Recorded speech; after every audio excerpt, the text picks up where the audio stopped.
Hello मेरे प्यारे बच्चों, कैसे हैं आप लोग? A very hearty welcome to this mind blowing platform physics वाला। My name is Rupa Sharma. बच्चों, आज हम लोग करने वाले हैं अमांडा और द ट्रीज, इन दोनों का माइंड मैप जो है हम लोग करेंगे। तो सबसे पहले लेट्स स्टार्ट विद अमांडा। भाई अमांडा में क्या है बच्चों? ये मत करो, वो मत करो, यहाँ मत जाओ, वहाँ मत जाओ, ऐसे मत बैठो, वैसे मत बैठो, ठीक है। हमेशा हमारे पेरेंट्स जो हैं हमेशा इस तरह की बातें हमें बोलते रहते हैं, ठीक है। और हम लोग भी परेशान होते रहते हैं कि अरे यार क्या मम्मी हमेशा टोकती रहती है। ऐसा सबके साथ होता है, ठीक है। कोई भी बच्चा ऐसा नहीं होता जिससे खुशी हो कि मम्मी पापा बार बार टोक रहे हैं। वैसे ही यहाँ पर एक लड़की है, उसे लगता है कि उसके जो पेरेंट्स है ना, उसकी जो मम्मी है ना, वो उसे बहुत ज़्यादा बोलती है। Every child feels that he और she is controlled and instructed not to do one thing on another. हर बच्चे को लगता है कि उन्हें बहुत ज़्यादा कंट्रोल किया जाता है, उन्हें कोई भी काम करने से रोका जाता है, ये करने से रोका जाता है, वो करने से रोका जाता है। You too may feel that your freedom is curtailed। यहाँ ये जो पोयम है ना बच्चों, ये इतनी मजेदार इसलिए है क्योंकि बच्चे ना इसके साथ रिलेट कर पाते हैं, बच्चे समझ पाते हैं कि हाँ यार हमारे साथ भी ऐसे ही होता है।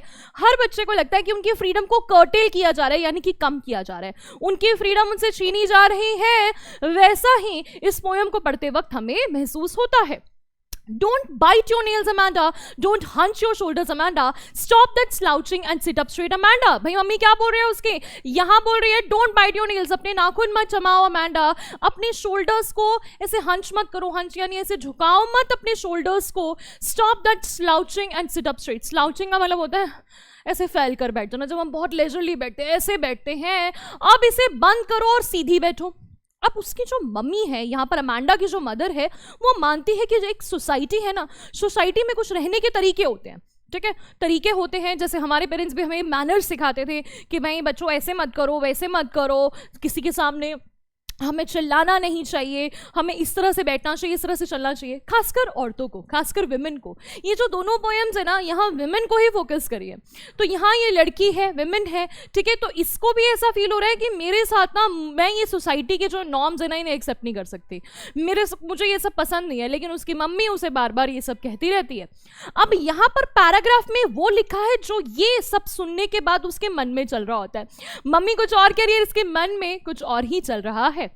There is a languid emerald sea where the sole inhabitant is me, a mermaid drifting blissfully. There is a languid emerald sea. Languid यानी कि एक अकेला बिल्कुल सुनसान सा emerald sea है, ग्रीन कलर का सी है, जहां अकेली मैं रहती हूँ। Sole inhabitant यानी कि जहां अकेले मैं रहती हूँ। मैं एक mermaid हूँ। मर्मेड पता ना क्या होता है भाई? मर्मेड होती है जो हाफ फिश और हाफ जो है वो एक गर्ल होती है। आपने मर्मेड्स को देखा होगा ना, ऐसे नीचे फिश वाली बॉडी होती है, ऊपर जो है वो किसी लड़की की जो है वो बॉडी होती है। तो वो कहती है मैं मर्मेड हूँ ड्रिफ्टिंग ब्लिसफुली। ड्रिफ्टिंग ब्लिसफुली यानी कि मैं बहुत हैप्पीली ड्रिफ्ट कर रही हूँ, यानी कि सी में ऐसे ऐसे जो है वो घूम रही हूँ और मुझे कोई रोक टोक नहीं रहा है। ये उसकी मम्मी कह रही है और मन में उसके चल रहा है कि मैं बस अकेली रहूँ, एक पूरा समंदर हो और समंदर में अकेली जो है घूमने वाली मैं हूँ। अब did you finish your homework, Amanda? Did you tidy your room, Amanda? I thought I told you to clean your shoes, Amanda. अब मम्मी पूछ रही हैं तुमने अपना होमवर्क फिनिश किया अमांडा? क्या तुमने अपना रूम साफ किया? टाइडी मतलब साफ किया Amanda. I thought I told you to clean your shoes. मुझे लगता है, मुझे याद है कि मैंने तुम्हें अपने जूते साफ करने के लिए कहा था अमांडा, ठीक है। अब मम्मी जो है साफ सफाई के लिए भी बोलती है, तो इसकी मम्मी उसे ये सब सवाल पूछ रही है और मैडम के मन में क्या चल रहा है। मैडम कह रही है I M N orphan roaming the street, I pattern soft dust with my hush bare feet, the silence is golden, the freedom is sweet. वो कहती है मैं एक ऑर्फन हूँ।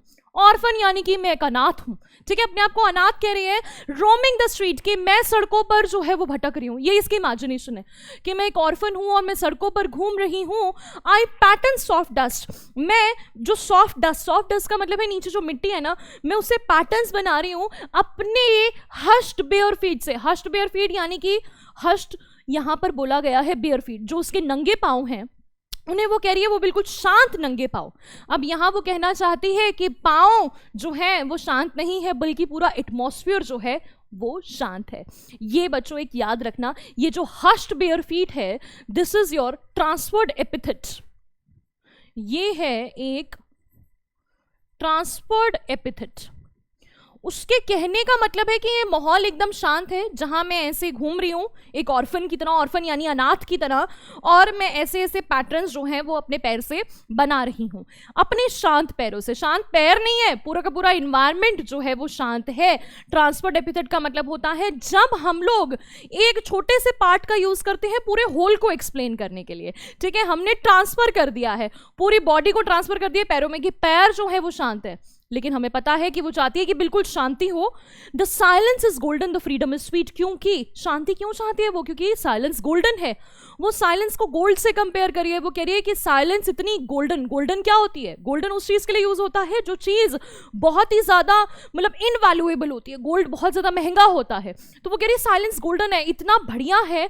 फ्रीडम बहुत मीठी है, फ्रीडम को कंपेयर करिए स्वीटनेस से कि ये फ्रीडम बहुत ही ज्यादा मीठी है। तो समझ रहे हो आप अमांडा को? अमांडा जो है वो अकेली रहना चाहती है। अब जो ऑर्फन्स होते हैं, जो अनाथ होते हैं, उनके पेरेंट्स नहीं होते, तो ये जो है ये सोच रही है कि मेरे भी पेरेंट्स नहीं होंगे तो मुझे भी कोई रोकने टोकने वाला नहीं होगा। Don't eat that chocolate, Amanda. Remember your acne, Amanda. Will you please look at me when I'm speaking to you, Amanda? Don't eat that chocolate. वो chocolate मत खाओ, Amanda. Please remember your acne, Amanda. Please याद रखो कि तुम्हारे मुंह पर जो ये मुहासे हैं, पिंपल हैं, उन्हें याद रखो, Amanda. वो कहते हैं ना कि चॉकलेट खाने के बाद जो है वो पिंपल हो जाते हैं। Will you please look at me? क्या तुम मेरी तरफ देखोगे, Amanda? जब मैं तुमसे बात कर रही हूँ प्लीज मेरी तरफ देखो। कई बार मम्मी की तरह नजर मिलाओ, ऊपर उठ के देखो, चलो ऊपर देखो, जब बात कर रही हूँ तो मेरी तरफ देखो। तो वैसे ही उसकी मम्मी कह रही है। अब जो है यहां हम लोग क्या देख सकते हैं कि अमांडा की मम्मी जो है उसको एक के बाद चीजें बोले जा रही हैं। अब क्या कह रही है? वो कह रही है I am Rapunzel, I have not a care, life in a tower is tranquil and rare, I will certainly never let down my bright hair. भाई सबसे पहले तो यहां एक वर्ड यूज हुआ है रपंजल। अब रपंजल कौन है पहले ये समझना बहुत जरूरी है। भाई रपंजल है एक डिज्नी कैरेक्टर, एक डिज्नी का कैरेक्टर है। अगर आपने कभी रपंजल की कहानी सुनी हो, भाई रपंजल क्या थी? रपंजल एक ऐसी लड़की थी जिसके बहुत लंबे बाल थे, ठीक है, बहुत लंबे बाल थे, और उसे एक टावर में बंद करके रखा हुआ था। किसी ने उसे एक टावर में एकदम अकेले बंद करके रखा हुआ, तो बिल्कुल अकेली रहती थी। अब वहां जो है वो क्या होता था, उससे ना एक लड़का मिलने के लिए आता था, वो लड़का वहां से पास होता था। अब उस लड़के से उसे मिलना होता था तो वो क्या करती थी, अपने बाल ना नीचे जो है वो छोड़ देती थी, और उन बालों के ऊपर चढ़कर जो है वो लड़का आता था। वो बाल जो है सीढ़ी की तरह काम करते थे, और वो लड़का चढ़कर ऊपर आ जाता था उससे मिलने के लिए। बाद में हालांकि उसके बाद जो है वो काट दिए जाते हैं। तो इस तरह की वो स्टोरी है। ये क्या कह रही है कि मैं रपंजल हूं, मैं रपंजल हूं, आई हैव नॉट अ केयर, मुझे किसी चीज की केयर नहीं है, मुझे कोई चिंता नहीं है। Life in a tower is tranquil and rare. वो कह रही है कि मैं भी रपंजल हूं, मुझे भी भगवान करे कि किसी में टार में बंद हो जाऊं। यहां लाइफ बिल्कुल ट्रैंक्विल है, और कैसी है? रेयर है। ट्रैंक्विल यानी कि बिल्कुल शांत, बिल्कुल रेयर, मतलब बिल्कुल अलग सी जिंदगी है, बिल्कुल शांत सी जिंदगी है। और मैं कभी भी, I certainly never let down my bright hair, मैं कभी भी अपने ब्राइट हेयर को नीचे नहीं डालूंगी, यानी कि मुझे किसी से नहीं मिलना।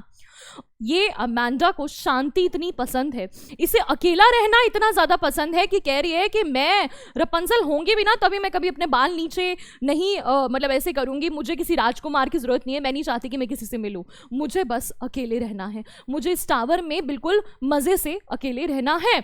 Stop that sulking at once, Amanda. You're always so moody, Amanda. Anyone would think that I nagged at you, Amanda. अब मम्मी क्या कह रही है उसकी? Stop that sulking. Sulking यानी कि ये मुंह बनाना बंद करो, अमांडा। ये तुम उदास हो ना, उदास होना बंद करो, Amanda. You're always so Moody, तो हमेशा इतनी मूडी क्यों रहती हो, इतनी उदास सी, इतनी चिड़चिड़ी क्यों रहती हो, अमांडा। कोई भी सोचेगा कि मैं तुम्हें बहुत नाग करती हूँ, नाग यानी कि मैं तुम्हें बहुत रोकती टोकती हूँ, तो ऐसे अमांडा तुम मत करो। तो मम्मी क्या चाह रही है? मम्मी चाहती है कि मैं उसे टोको भी, लेकिन रोकने टोकने के बाद भी वो उदास ना हो, वो मेरा सारा कहना माने। तो यहाँ ये एक तरह से सभी बच्चों की जो है वो कहानी है। हालांकि ऑर्फन वाली बात से कई बच्चे संतुष्ट नहीं होते, वो कहते कि मैम ये कैसे लिखा है इसने, ऑर्फन क्यों होना चाहती है वो।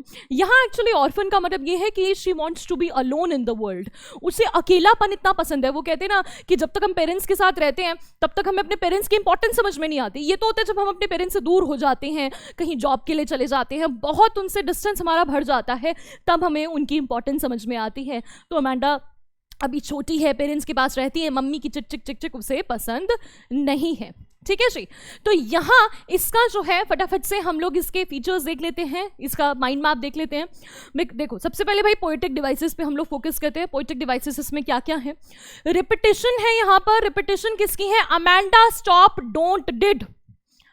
देखो भाई अमेंडा, अमेंडा बार बार जो है ये वर्ड आ रहा है, डोंट, डोंट, ठीक है, डिड, डिड, ये बार बार जो है वर्ड्स रिपीट हो रहे हैं। यहां पर भी डोंट जो है वो रिपीट हो रहा है, तो ये डोंट, डोंट जो है बार बार रिपीट हो रहा है, तो इसे रिपीटिशन जो है हम लोग कहेंगे। अच्छा यहाँ पे एनाफोरा भी है। एनाफोरा का मतलब होता है जब एक लाइन से दूसरी लाइन में रिपीटिशन हो और स्टार्टिंग में हो, जैसे कि यहां पर डोंट, डोट और यहां पे डिड, डिड, ये दोनों के दोनों क्या है बेटा? दीज आर एनाफोरा, ठीक है। एनाफोरा यानी कि रिपीटिशन इन टू कॉन्जिक्यूटिव लाइंस, दो कॉन्जिक्यूटिव लाइंस है, एक के बाद एक लाइन है, स्टार्टिंग में डोंट, डोंट रिपीट हो रहा है, यहाँ पे डिड, डिड जो है वो रिपीट हो रहा है, तो हेंस दिस इज एनाफोरा। अब आगे let's move forward. Illusion, illusion है यहाँ पे मर्मेड और रपंजल।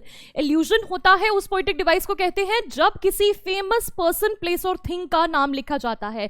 यहाँ पर मरमेड और रपंजल दोनों ही मतलब है, दोनों के दोनों डिज्नी कैरेक्टर्स हैं और दोनों के दोनों जो है एक तरह से इल्यूजन प्रोवाइड करें, मतलब बहुत फेमस कैरेक्टर्स हैं। तो ये दो फेमस कैरेक्टर्स का यूज करके उसने इल्यूजन देने की कोशिश की है। फिर यहां पर मेटाफर है। मेटाफर, अच्छा सॉरी, एलिट्रेशन, एलिट्रेशन है यहाँ पे। एलिट्रेशन आपको पता है repetition of the consonant sounds. Consonant sounds की जब रिपीटिशन होती है वर्ड की स्टार्टिंग में, stop that slouching and sit up straight, S is being repeated in this line, ठीक है। तो SS का रिपीटिशन है, तो यहाँ पे एलिट्रेशन किसका है? एलिट्रेशन है यहाँ पर S का। फिर है मेटाफर। मेटाफर होता है कंपैरिजन वर्ड्स। यहां साइलेंस इज गोल्डन, ठीक है, साइलेंस इज गोल्डन और फ्रीडम इज स्वीट। साइलेंस को गोल्डन बोला गया है, फ्रीडम को स्वीट बोला गया है, दोनों का कंपैरिजन किया गया है। साइलेंस कैसी है? गोल्डन, गोल्डन यानी कि मतलब बहुत ही इनवैल्यूएबल है, बहुत ही मतलब कीमती है साइलेंस। और फ्रीडम कैसी है? फ्रीडम बहुत मीठी है, फ्रीडम बहुत स्वीट है। तो यहां पर ये मेटाफर है, ठीक है। उसके बाद है एनाफोरा। एनाफोरा मैं आपको ऑलरेडी बता चुकी हूं, ठीक है भाई। वर्ड मीनिंग्स है यहाँ पे। हंच, वो बोलते हैं ना, do not hunch your shoulders, hunch यानी कि अपने शोल्डर्स को बेंड मत करो, Amanda. Slouching, slouching, stop that slouching, slouching का मतलब है सिटिंग इन अ लेजी वे, इस लेजी वे में जो है वो बैठना बंद करो, अमेंडा। लैंग्विड, लैंग्विड यानी कि रिलैक्स्ड, वहां बोला जाता है ना कि मैं एकदम लैंग्विड सी में हूं, लैंग्विड एमराल्ड सी। लैंग्विड यानी कि एकदम बिल्कुल मतलब शांत, एकदम जो है कैसी रिलैक्स्ड जो है वहां पर एटमॉस्फेयर है। एमराल्ड सी यहां पर वर्ड यूज किया गया है। एमराल्ड का मतलब होता है ग्रीन, यहां पर ग्रीन एमराल्ड होते हैं, वैसे जो स्टोन्स होते हैं ना हरे रंग के, उन्हें एमराल्ड बोलते हैं। तो यहां एमराल्ड सी वर्ड यूज किया गया है, यानी कि ग्रीन सी बोला गया है। इनहैबिटेंट, इनहैबिटेंट यानी कि रेजिडेंट, ठीक है। I am the sole inhabitant, मैं अकेली इनहैबिटेंट हूं, वहां पर अकेली रहती हूं उस सी में, ठीक है। Drifting, drifting means carried away slowly by the water, मैं वहां पे ड्रिफ्ट कर रही हूं ब्लिसफुली। ड्रिफ्ट यानी कि एकदम मैं बह रही हूं बिल्कुल ब्लिसफुली, ब्लिसफुली यानी कि बहुत ही खुशी से, शांति से। तो बच्चों यहां हमें क्या पता चल रहा है इस पोयम में? पूरे के पूरे पोयम में हमें यही पता चल रहा है that Amanda wants to live freely without any control, और अकेले वो रहना चाहती है। अकेले क्यों रहना चाहती है? क्योंकि उसे कंट्रोल नहीं पसंद है। यही यहाँ की थीम है। थीम पहली है इसकी द अपब्रिंगिंग ऑफ चिल्ड्रन, बच्चों की अपब्रिंगिंग के बारे में, कि बच्चों को जब अपब्रिंगिंग करते हैं पेरेंट्स उन्हें टोकते रहते हैं, ऑब्वियसली उनके भले के लिए ही, ठीक है, टोकते हैं। अब कंट्रोल एंड फ्रीडम की जो है यहाँ पर मेन थीम है। कंट्रोल, पेरेंट्स कंट्रोल करना चाहते हैं, वेराज बच्चे फ्रीडम चाहते हैं, ठीक है। पेरेंट्स कंट्रोल करते हैं, बच्चे फ्रीडम चाहते हैं, यही जो है यहां पर दिखाया गया है। पहला जो सेंटेंस है, पहला जो पैराग्राफ है वो हमें बता रहा है कंट्रोल को शो कर रहा है, ठीक है। यहां पर जितने भी ये पैराग्राफ है ये कंट्रोल को शो कर रहा है, वेराज जो सेकंड पैराग्राफ है जो ब्रैकेट्स में लिखा हुआ है दैट इज टेलिंग फ्रीडम, कि वो फ्रीडम चाहती है, ठीक है। तो ये है। अब आगे हम इसका जो है पॉइंट्स जो है वो देख लेते हैं, ठीक है। ओके यहाँ पर every child feels that he she is controlled and instructed not to do one thing और अनदर। हर बच्चे को ये लगता है कि उनके पेरेंट्स उन्हें किसी ना किसी काम से टोकते रहते हैं कि ये मत करो वो मत करो। चिल्ड्रन हैव सर्टन हैबिट्स, बच्चों की कुछ हैबिट्स होती है, किसी की होती है नाखून चबाना, किसी की होती है ऐसे बालों को बार बार टच करना, कुछ बच्चे होते हैं ना वो बार बार, ज़्यादातर लड़के अपने अपने बालों को बार बार टच करते रहते हैं, कुछ की आदत होती है सीटी बजाना, मतलब कुछ कुछ ऐसी आदतें होती हैं बच्चों की जिसके लिए पेरेंट्स हमेशा हमें रोकते रहते हैं। Their parents teach them to mend those habits, parents आपको सिखाते हैं कि आपको इन आदतों को ठीक करना है, मेंड यानी कि ठीक करना है। These are for their benefit, वो उन्हीं के बेनिफिट के लिए है। भाई नाखून चबाओगे तो नाखून चबाने के बाद क्या होगा, सारा डर्ट पेट में चला जाएगा और ये सब हो सकता है, ठीक है, बीमार हो सकते हो। Children have these habits because they want freedom. अब बच्चों की ये हैबिट्स क्यों है, क्योंकि बच्चे फ्रीडम चाहते हैं। वो होता है ना, बच्चों को आप जिस काम से रोकते हो बच्चे जरूर करेंगे। अगर आपको किसी ने बोल दिया वहां मत देखो तो आप जरूर देखोगे, कुछ भी हो जाए आप देखोगे जरूर, ठीक है। तो वैसा ही है, बच्चे ऐसा इसलिए करते हैं क्योंकि उन्हें फ्रीडम चाहिए। They want to feel naturally at home, वो हमेशा चाहते हैं कि वो घर में नेचुरली रहें, मतलब आराम से रहे, घर में उन्हें किसी रिस्ट्रिक्शन के साथ रहना पसंद नहीं है। बच्चों का क्या होता है, बच्चे हमेशा चाहते हैं कि घर में है, घर में एकदम मज़े से बैठे, स्लाउच करके बैठे, हंच करके शोल्डर्स को बैठे, जैसे मर्जी करें, बिंदास रहे, क्या फ़र्क पड़ता है। लेकिन पेरेंट्स उन्हें कहते हैं कि घर में ऐसा करोगे तो बाहर जाके भी ऐसा करोगे। मुझे याद है कि मेरे बचपन में ऐसा ही होता था, दैट पेरेंट्स हमेशा ऐसे बोलते थे कि तो क्या हो गया, घर में हो तो घर में ऐसे बैठोगे तो बाहर जाके भी ऐसे बैठोगे, तो घर में ही अच्छे तरीके से बैठो ना ताकि बाहर जाकर भी अच्छे से बैठो। घर में हैंड वॉश करके खाओगे, घर में जो है वो डाइनिंग टेबल पे बैठ के आपको वो डाइनिंग हैबिट्स आएंगी, तभी तो बाहर जाके ऐसा करोगे, तो घर में ही प्रैक्टिस करो ना। तो वैसा ही अमांडा के साथ है। Amanda is a small girl, has certain unwanted habits.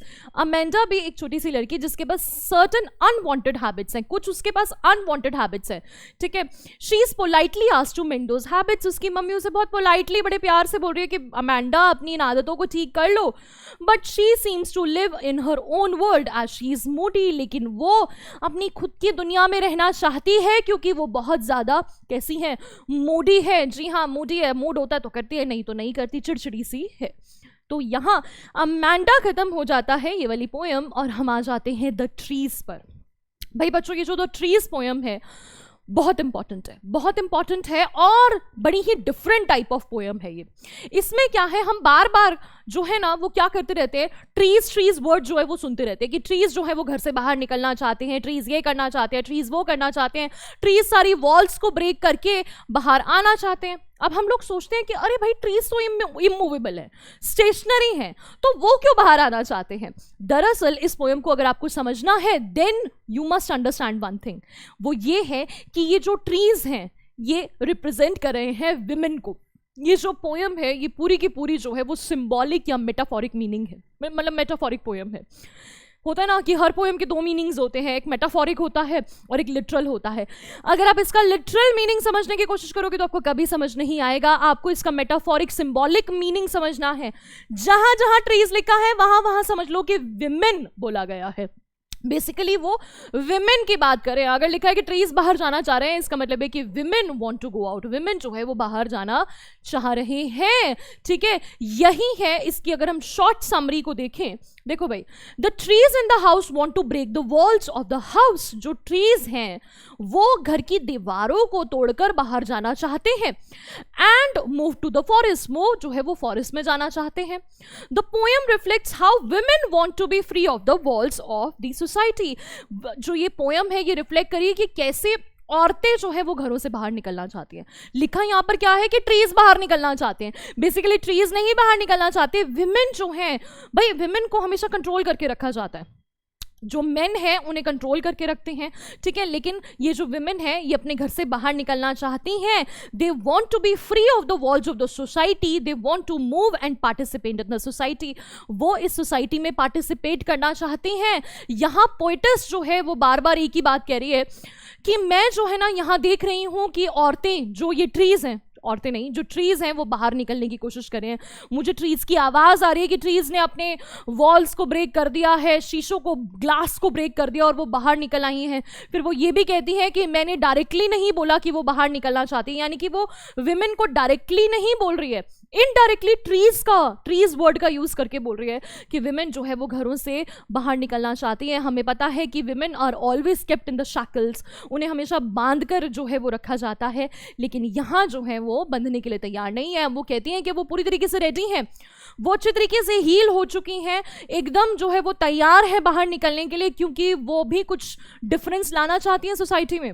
ये जब पोयम लिखी गई तो उस टाइम पे विमेन के ऊपर बहुत सारे रिस्ट्रिक्शंस थे, लेकिन हमने देखा कि फेमिनिस्ट मूवमेंट्स जो हैं वो बहुत ज़्यादा स्टार्ट हो गए थे। जो इसकी पोएट है, she is also a feminist, वो भी एक फेमिनिस्ट है, वो हमेशा विमेन राइट्स की बात करती रहती है। और यहाँ भी हम लोग जो है वो विमेन राइट्स को ही देखते हैं। विमेन जो है वो किस तरह से स्ट्रगल करके बार बार बोल रही है कि वो अपनी रूट्स को छोड़कर मतलब ऐसे बाहर जो है वो निकल रही है। इसका मतलब उन्होंने बहुत ज़्यादा मेहनत करी है यहाँ से बाहर निकलने के लिए। यही इसका थीम है।